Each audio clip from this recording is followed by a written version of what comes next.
Hi, everybody. Um, Sorry, I'm running like a minute late. I was trying to find a quiet space since I'm leading our lecture today.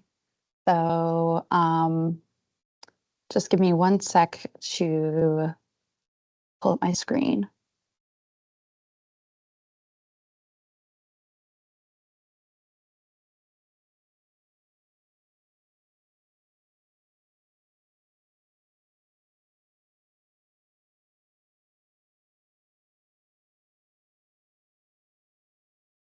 Okay, can you guys see my RStudio window? Yeah. Okay, cool. Thank you. All right. Min, if you're here, do you have any announcements or anything, or Jesse, before we get started? Hi, Jesse. Oh, sorry. Go ahead, Min. Okay. Yeah, I don't have anything to update. Thank you. Yeah. I was just gonna say that if anybody's still having issues accessing the Teams page, we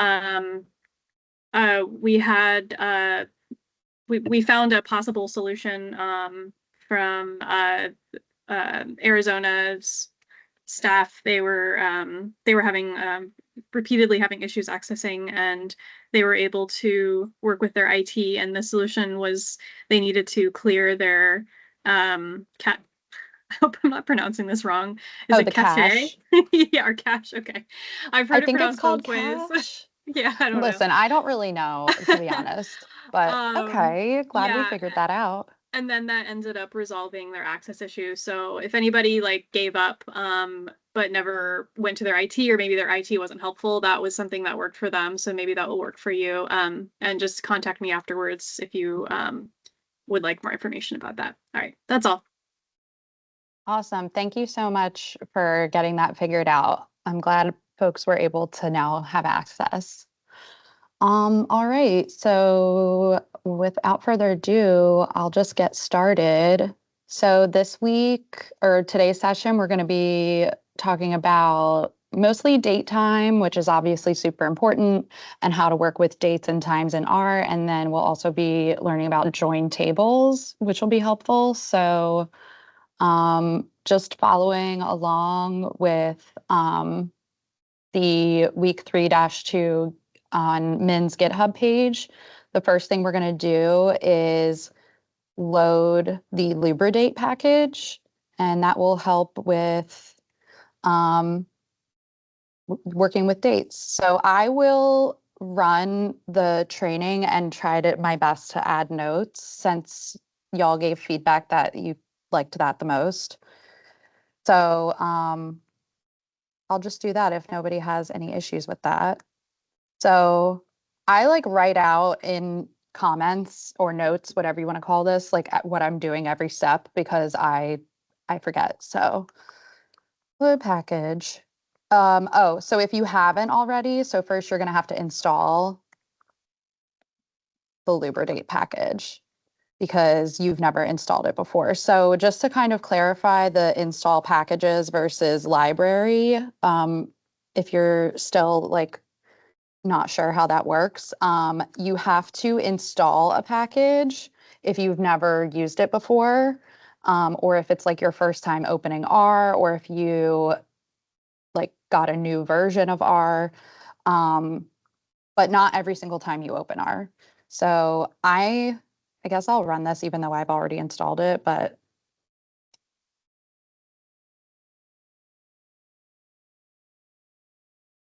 oh, okay. And then once we're done installing, you can load it. So that's when we do library. And for my TAs, can you just let me know if anyone in the comment or anyone in the chat needs me to do anything, or if I'm going too fast, or if I need to zoom in, I can actually do that really quick, just a little bit so people can see. Maybe that. Okay, so now we're going to load the package. And so loading is this library function. and you have to load a package every time you start a new project, every time you open R. Basically, you want to consider loading the package like part of the start of your script. It's just something you got to do every time. So now we have Lubridate, and you can always check the packages you have over in this bottom right window. This is like a manual way you could add packages, but it's always good to do it in your script. So if you see here, it's checked off, so we're loaded and good to go. Oops. So first, we will be looking at how you can convert a character to a date. So for those of you who have worked in Excel, you know that Excel also has a hard time working with dates and times. Similarly, it's not that they have a hard time. There's just so many ways you could put time and dates. You have to tell Excel and R what your date looks like. So first, we're going to convert this date. We're just going to work with one date so far and it's in a character. So we're going to call it X. And then you're going to open your quotes, and it's just going to be 08. I think it's 08 18 20.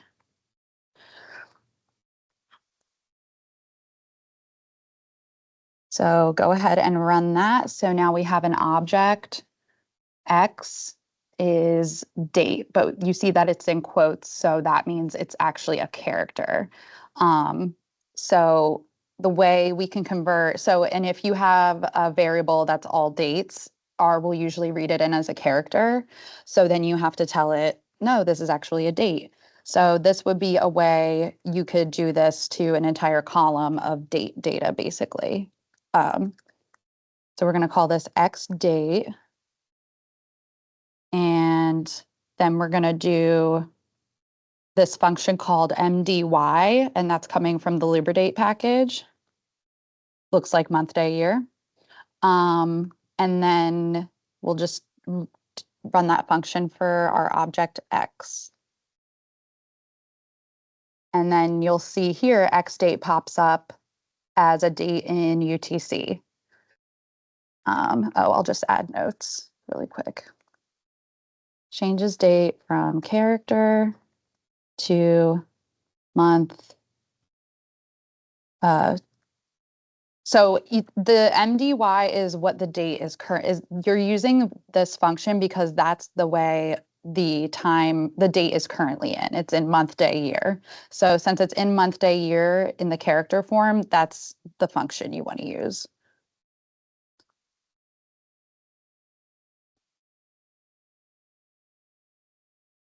Okay, so obviously there's more than one way date can be written. So next we're gonna do day, month, year, because that's another common way date is written. So I'm gonna do different. I know in the GitHub page, they use X for every single one. I'm gonna do different letters just so you can see them all and you're not overwriting it. So for this example, we'll be doing September 18th, 2020, which is actually my birthday. And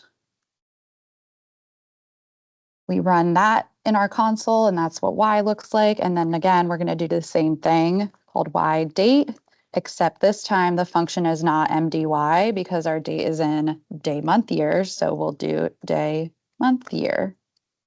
And you'll see it pops right up. R recognizes this because it's in Lubridate, the Lubridate package that we loaded. So this will character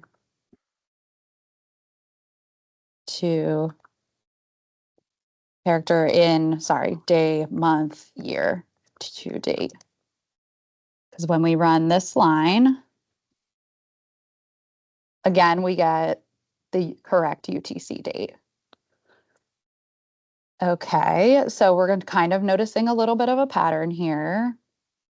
So our next example is for year month day. So kind of using this process we've used already, what do you think the function will be for this?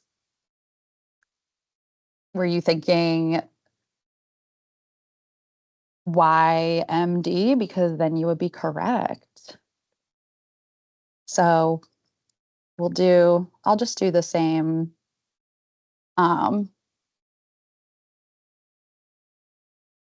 thing here, year, month, day.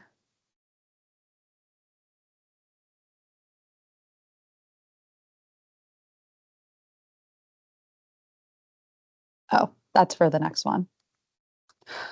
Z date, year, month, day.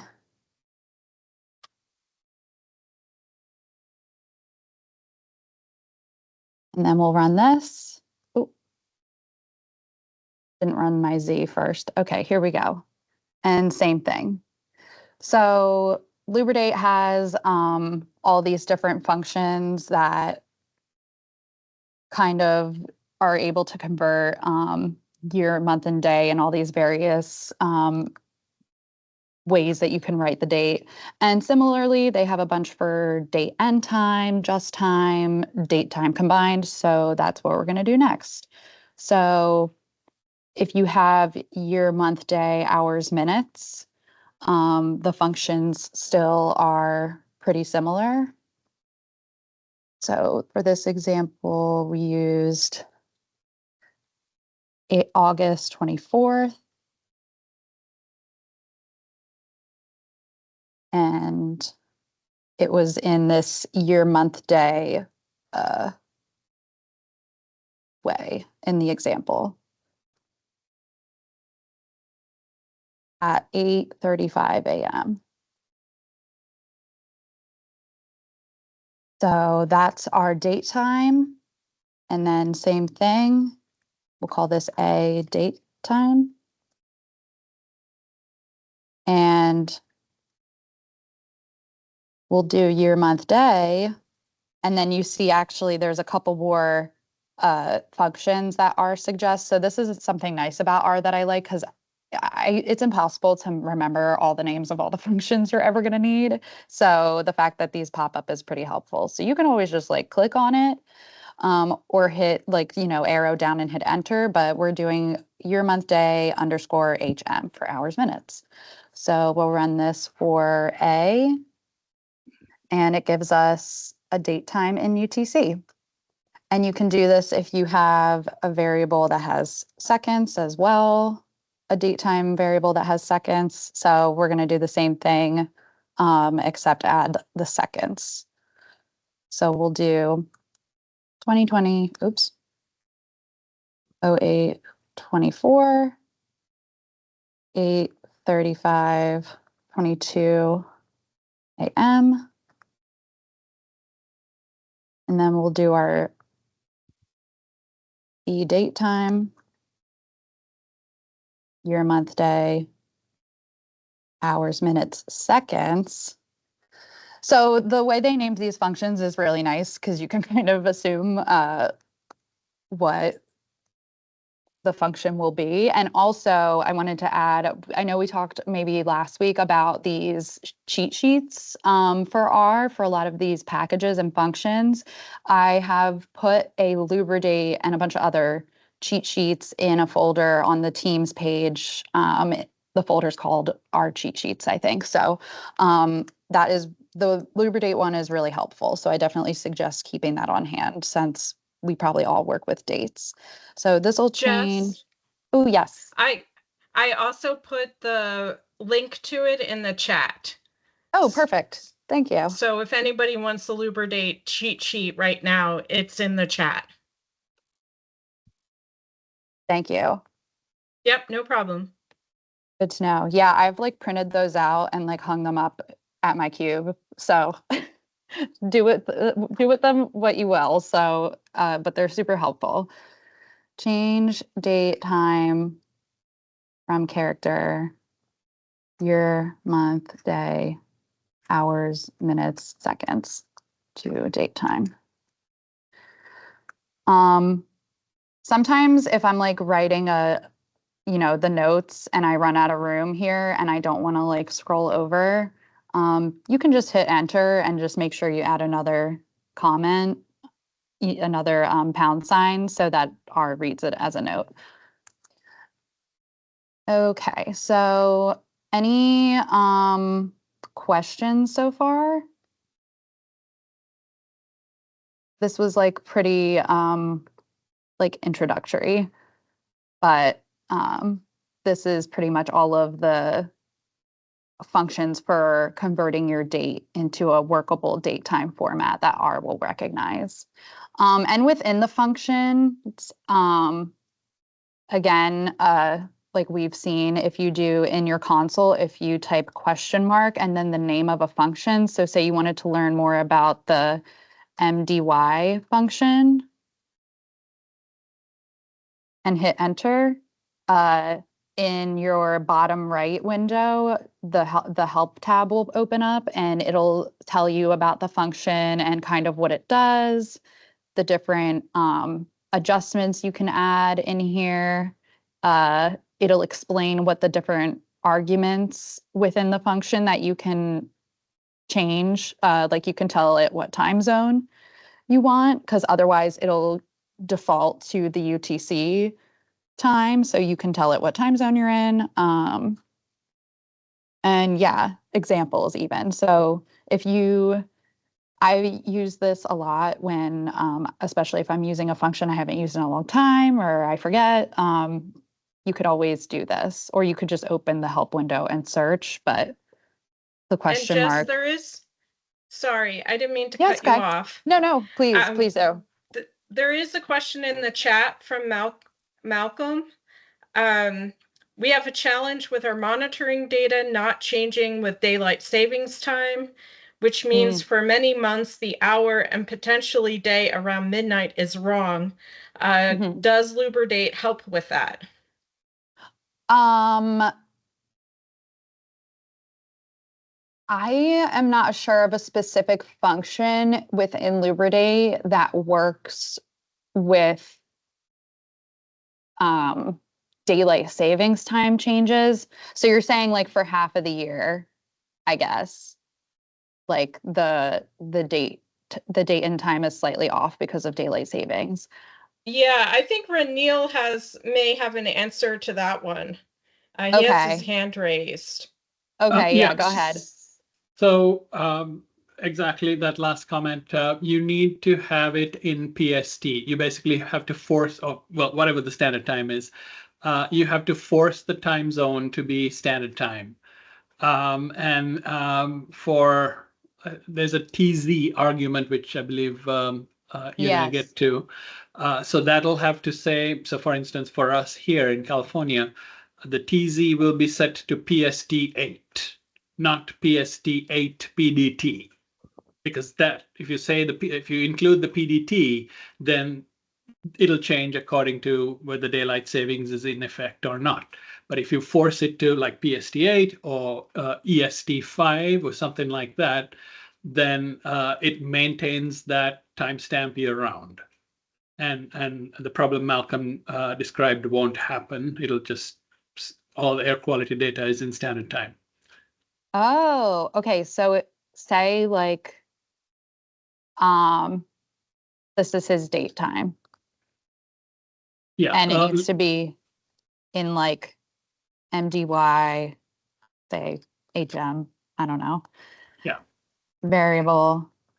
And then TZ equals EST 5 within quotes. Yeah, no space. And then 5? EST 5. Oh, within the parentheses? Yeah. Or within the quotes? That's right, just there, yep. Okay. So, I don't have anything loaded, but this would just be, this is for Malcolm. Why don't you type in a actual time, even the time right now as variable, and Yeah, here. run that code. Let me test it at my end too. We'll do B. I'll do A.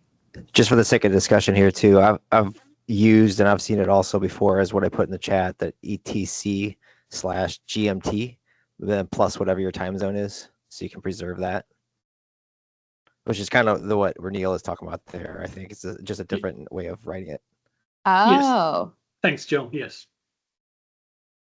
Ooh. EST5 not found.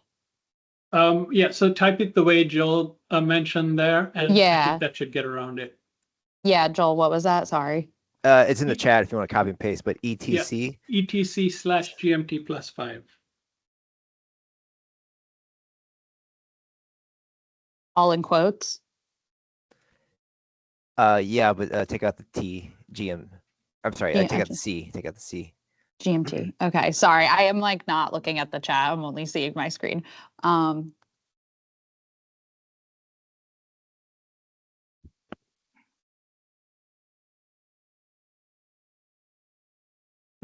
Saying no format found. It's not ETC in capitals, it's E and then TC are in lowercase. Yeah. Okay. Is it the same for a GMT? No, that's correct. Okay. Oh. I wonder if it's a failing with LibreDate as opposed to as POXICT. Okay. All right. Then maybe this it's not really for me, so it's okay. Actually, I think your variable A is not a month, day, year format. Oh yeah, you're right. It's a year, month, day. So YMD_HM. Yeah, try that. There we go. Hey, there you go. Okay, so now it just says, Yep, perfect. okay. And that'll, okay, and R can work with that? Yep. Oh, cool. All right, neat. Well, there you go, Malcolm. Thanks, everybody. Okay. Moving on, we are now gonna look at making a date time column. So go ahead and we're going to load our Tidyverse and Janitor packages. So again, no need to install it because we already have in other days of this training. Oh, and then Janitor.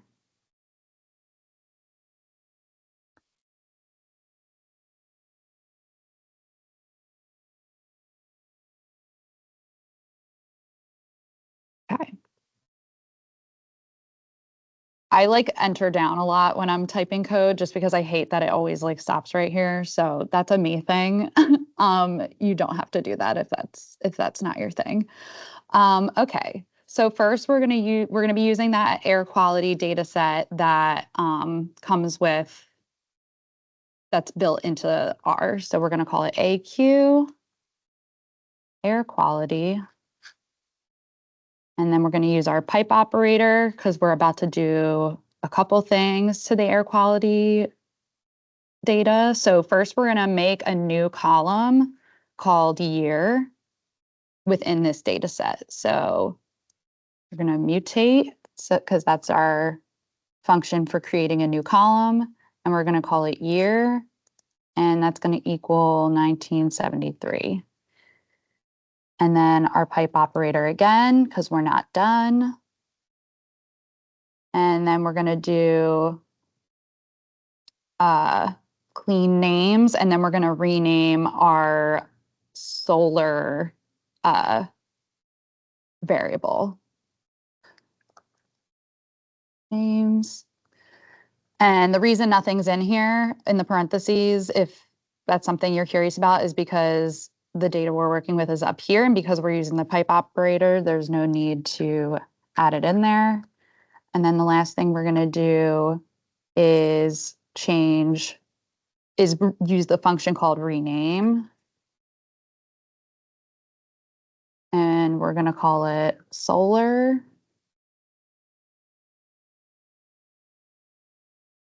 And that's going to equal the solar underscore R. So this is creating new column for year. This tidies the column names. Oh. Sorry if I misspell. R does not catch that. And then now we're renaming variable. And then go ahead and run this chunk. So then we're going to call head of this new data set we made, calling it AQ. And that's where we'll get our first 6 variables. And you can see that you created this year vector at the end. So that is how you would create a column for making a date or year column. Next, we are going to plot this. So we're going to use, so this is just saying like, we're naming it, we're pretty much overwriting AQ here is like what we're doing visually. And then we're going to use our pipe operator and call ggplot. And we're going to have the X variable be the date and the Y variable is ozone. X equals date, Y equals ozone. And then we use our plus, which is like we're adding more to the plot, the ggplot. Oop. And we're making it a point and line graph. So we'll call geom point, and then our other plus, and then geom line. And we're going to run this. So when you just run this, nothing happens yet. You have to actually run, like if you name, so this is by using like our arrow, and here we're naming the ggplot AQ. So if you want to have the plot show up in your bottom right corner, you have to run it. Uh-oh, I have an error. It's always when you're the one presenting. Oh, I forgot aesthetic. I'm surprised no one caught me. So remember, when we're using ggplot, we need to have our AES function before we're defining X and Y. It looks like I don't have rainbow parentheses turned on, but that's okay. Okay, so let me rerun this. Uh-oh. Okay, I'm still having errors. Good.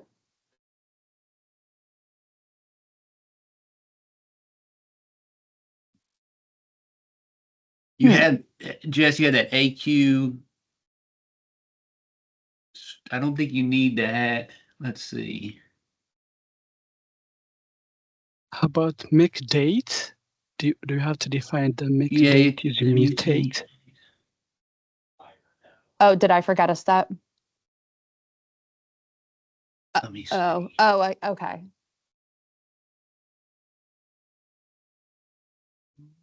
Oh, I think it's because, Well, you have, where's your AQ? You don't have your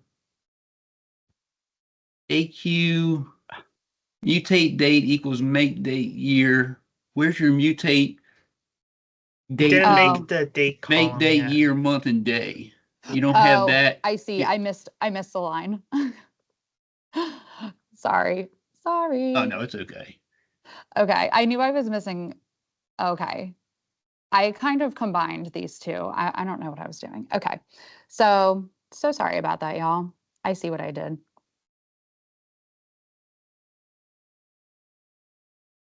Okay. So that's later. So first, we're doing exactly what everyone just said. We're doing mutate. So we're changing the date column into, we're using that make date function to make it, to combine several columns that have day, month, year. So if we open, you can always click on a data frame in your environment if you want to view it. It's also the same thing as running the view function. And I use this a lot when I just need to see, what the data looks like. So we're basically using these 3 columns to make a date column. So we're going to call mutate, and then we're going to call this date, and then we're going to use the make date function, make underscore date. And then we're going to use month, day, year. At month or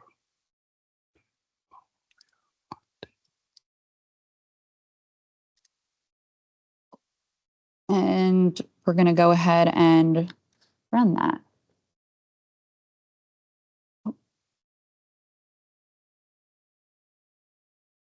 So now your AQ,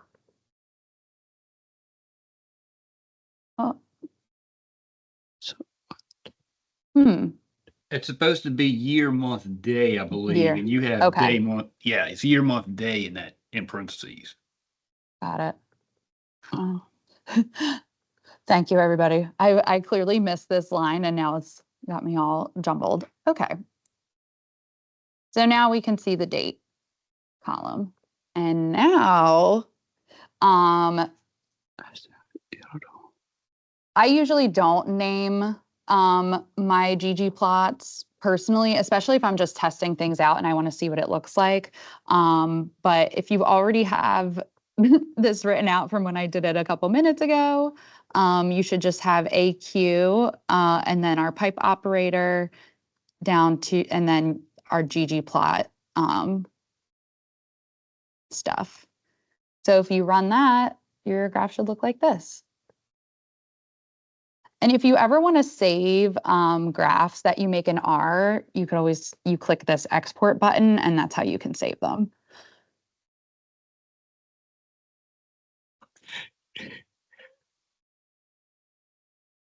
Does anyone have a question while we're here?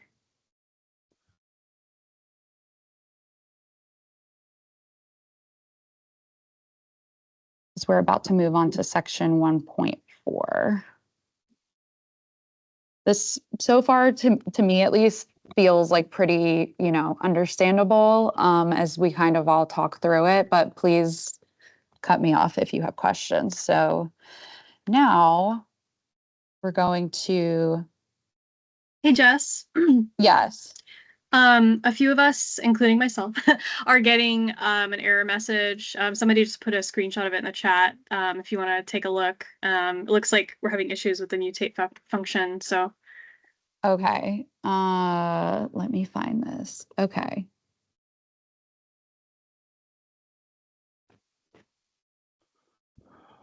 Error in use mutate.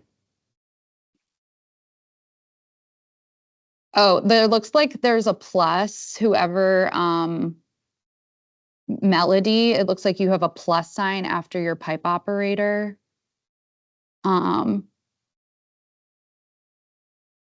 So you want to delete that. So the plus signs only come after things that you're writing out for ggplot. That's kind of how you add on to the plot. Whereas the pipe operator, like you definitely don't need both the pipe operator and the plus sign. The plus sign is only for after ggplot related functions. And then your pipe operator is more for when we're working with data sets.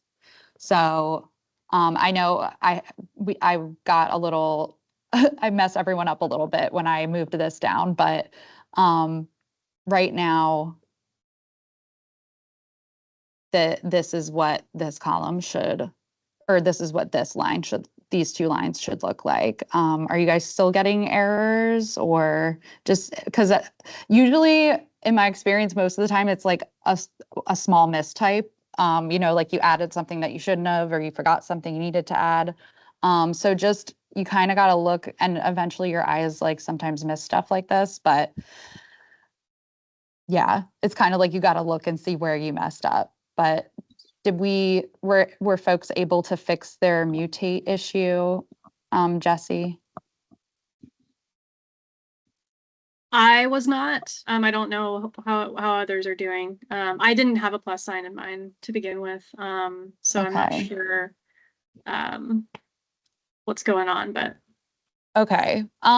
Okay, let's first try, go ahead and run your line that has this air quality, AQ equals air quality, our first line where we first started working with the air quality data. Rerun that again and make sure in your global environment it looks like mine, the 153 observations of 7 variables. And it'll look like this if you view it. And then you're going to type out AQ and arrow. I forget what to call this. I just call it arrow. AQ and then your pipe operator. And then did you guys make sure that you ran your tidyverse and janitor packages, that you loaded them? And if to make sure they loaded, just if you can see in my console, I can see that tidyverse ran fine. And then I can see that janitor ran fine. So as long as these things look okay and you rerun your what we defined AQ as, just because it might have gotten overwritten at some point, and then try running this, and it should be then creating this new AQ that has the date column. yeah, it looks like Yeah. loading the libraries and then rerunning those lines seem to work for me, and also for Malcolm at least. Okay, cool. Yeah, I mean, honestly, when in doubt, that's what I do. I'm like, I don't know what I did. I've been messing around. Let me just rerun a couple of things and make sure. So when in doubt, if you're running into errors, that's kind of like pretty much anytime you're having errors in R, you kind of have to like personally troubleshoot and try to figure out where you messed up. And it can be so tedious, but when in doubt, that's like my first step, is like, you know, starting over, honestly.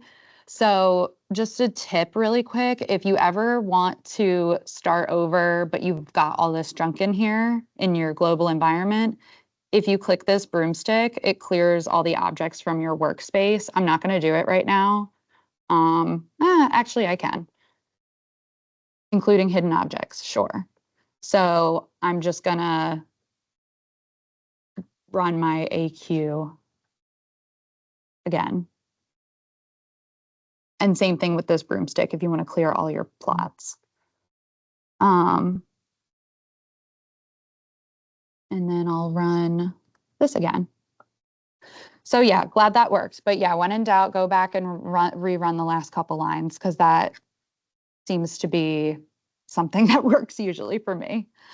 Okay, now we're going to move on to getting parts of the date. So this is like kind of an opposite situation of what we last did, where instead of having the 3 individual components of the date in columns and making it one column, we're going to get out the individual pieces of the date from a date time column. So there's a couple different functions you could use for this. If you want to get the date, this is where we'll do, so hopefully you didn't clear your global environment like I did, but I'm going to rerun X and X date for this, because this calls that for we need X and X date to do this next exercise. So we're going to use the function called year, which makes sense. It pulls the year from the date, just like I was saying. So if we run this, it gives us 2020.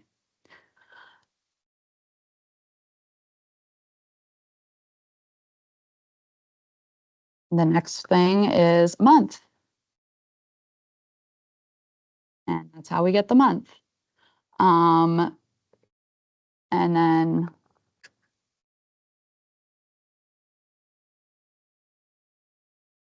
create date from, sorry, I told you guys I would add notes. If I'm not adding them, interrupt me and remind me, because sometimes I forget.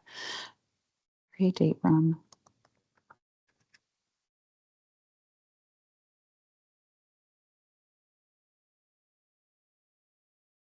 Okay. And then the last thing is day.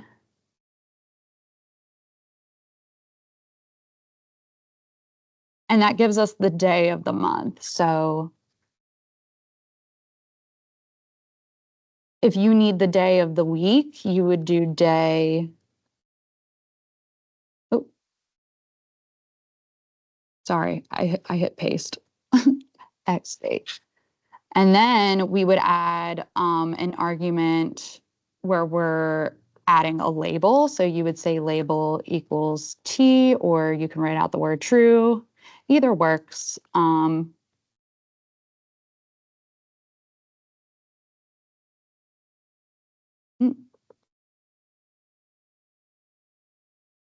What?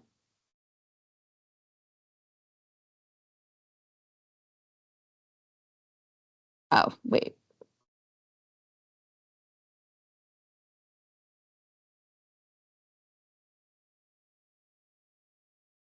I don't know why this isn't working. Jess, I think it's, as someone has also suggested in the chat, it's mday on the GitHub page from Min. Oh, that'll work. Okay, thank you. You're welcome. Sorry, I'm like trying to switch back and forth between the page and R on my laptop. Okay, so label equals true. Am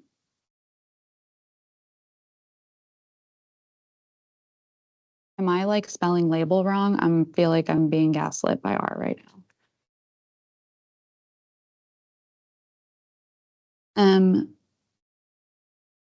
Oh, day of the week. Okay, here we go. Sorry. Okay, so actually, week is where we would get the week of the year. So there's 52 weeks in a year, and this would give you what week it is. But if you want what day of the week it is, this is where we add our label argument equals true. OMG. M week. Nope.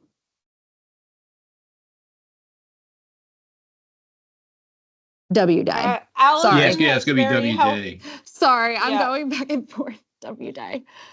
It's okay. It gets overwhelming.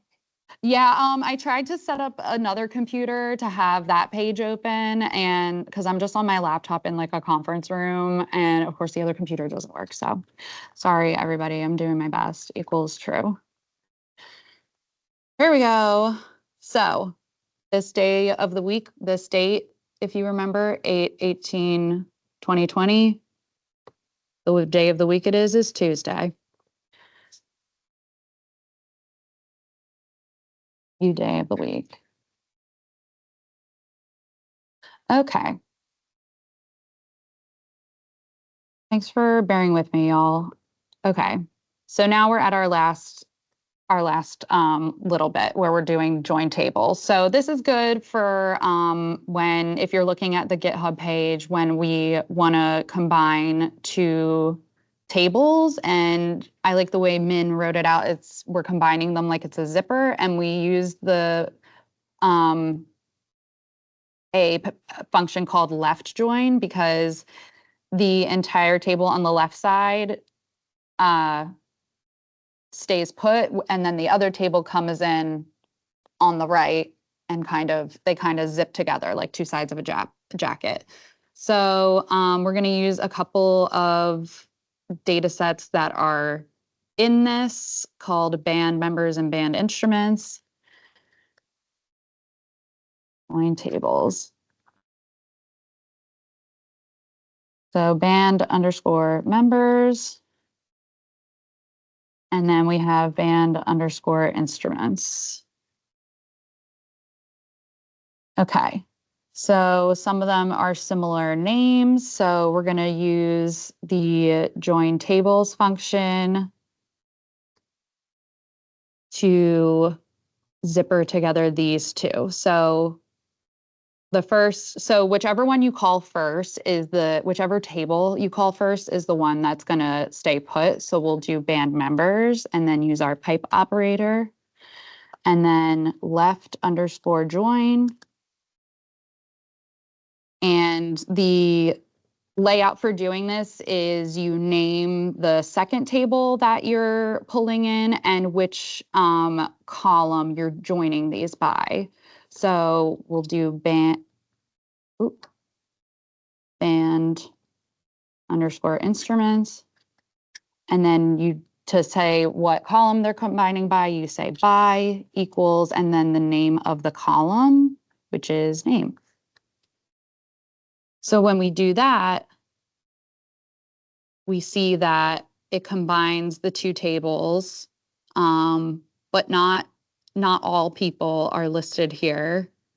So only the names from the left table are here, and any name that matched is added. So John and Paul are in both lists. So John and Paul got an instrument, but there is no instrument for Mick in the band instruments, so there's nothing here. So that's why there's NA. There is no Keith because Keith was not in the left side table, the band members that we called first. So that's pretty much how this function works. Another example here that we're doing is when they have different names. So there's the other little data set called band instruments 2. Go ahead and run that. So we see that John, Paul, and Keith are on this one with some instruments. So this is for when the columns have, like the columns that you want to join the tables by have different names. So these two band members and band instruments both had a column called name, but what if their columns had different names? So that's what we're going to do for this one. So for this one, we would do band underscore members. And then our pipe operator again, left join, and we'll do band instruments 2. Because you'll see here in the band instruments 2, let me move this up. Okay, you'll see that their name column is actually called artist. So we have to let R know that there's 2 names. So how we're going to do that is writing out, first we're going to use our C to concatenate. That's what we view C as, but that's because we have name, and we want to let R know that the name column and the artist column have the information we want it to combine these by. So when we run this, down here is what we get. So you'll see that we have name for our left column, for the names column, because the band members table used name, and then we have our instruments. So this is how R was able to recognize that, oh, we want to match the instrument by artist, and artist is the same as name. This is basically what we're telling R. So combining tables by a column called name in both data sets. So this is combining data sets that have different column names. Yeah.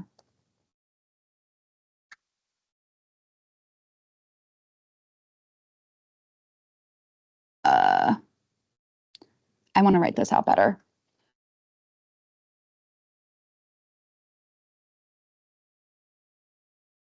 Actually, how I had it was fine.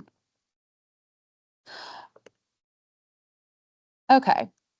And then the last thing we're going to work on here is just a couple other ways you can combine data sets. Left join is probably what you're going to use the most, but there are other ways you can combine tables. There are other like join functions. So we have, I'm actually just going to add, I typed out these notes earlier today. So we have something called right join, which includes all rows in the right table. So similar to left join, instead of the table on the left having everything remain the same, the table on the right does. There's also an inner join and a full join. So I'll show you the difference between inner join and full join.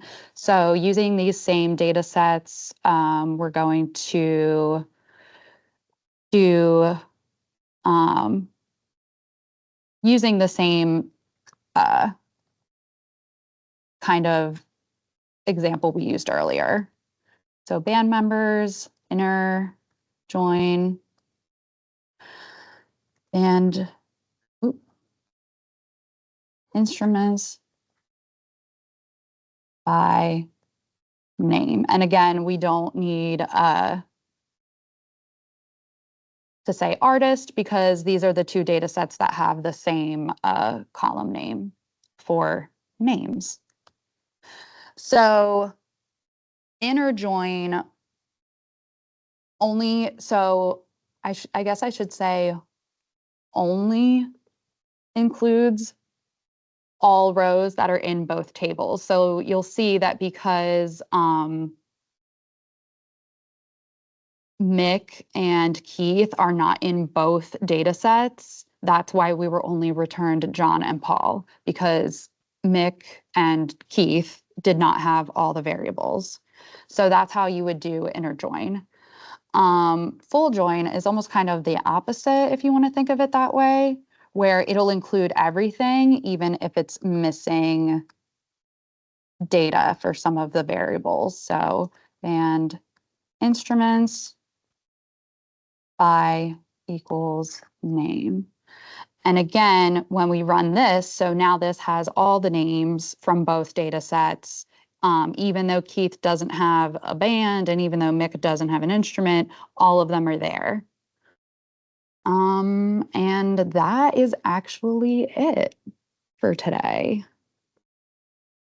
So does anyone have any questions or issues since we have a little bit of time? Sorry, it got a little chaotic there for a second. What I had intended on doing did not pan out, so I didn't have a little cheat sheet to stare at the whole time, but we got through it together.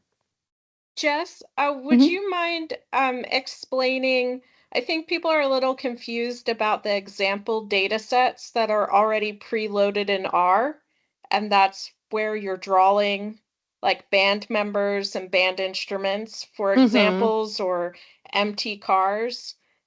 So maybe explaining that's where these data sets are coming from. Yeah, so R comes with built-in data sets for you to practice, basically, which is cool. If you don't have your own data set, but you want to still work with, what R can do, that's how we got the air quality data set. We didn't load any data into here. We didn't load any CSV files. So this is all built in R, or we defined some like small variables ourselves. So band members, I'll pull my console up a little bit. Unfortunately, the only thing about these data sets is they won't pop up in your global environment when we're working with them. So the only way you can kind of view what they look like is by running them. So if I just run band members, this is the table. So this is the band members table.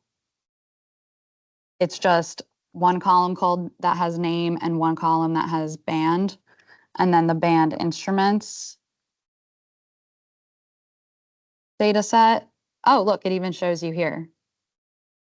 If you start typing it out,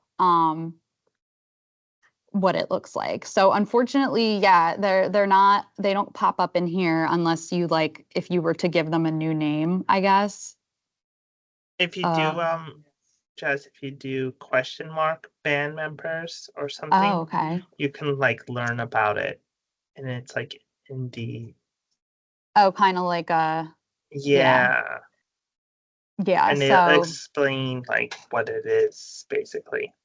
yeah. So obviously this is just like, you know, a little, thank you, Sebastian. This is a little like data set are made using Beatles and Rolling Stones band members. So yeah, it's just R calls these tibbles. I guess like they're just a table. I kind of view it as the same as like a data frame, but I feel like that's not correct. And I'm sure they're different, but like in my head, that's just kind of what I view them as. But yeah, so that's why these kind of feel random, these little data sets we were practicing with, because R just has these in here. Also, oh, here's like just a little tip.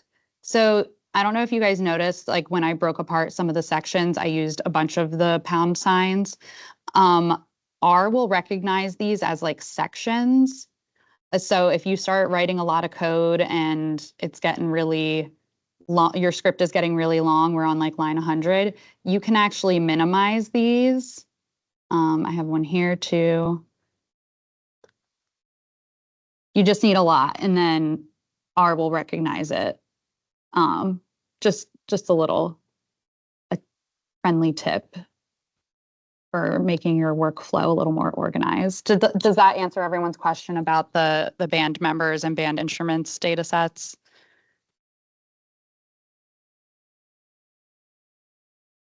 Yeah, I think people have got it. Cool. Okay, I'm here now. Oh.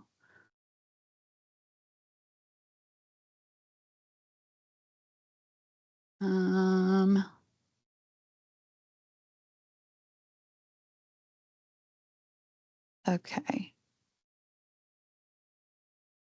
Thanks, Renal. Okay.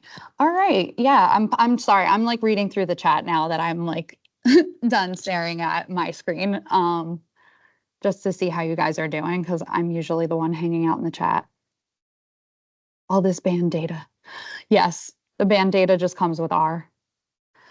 So yeah, if you guys don't have any questions, it's 2:00 now, so you can go. I know tomorrow, I think Min will be hosting office hours. So That's if right, you need, Jessie.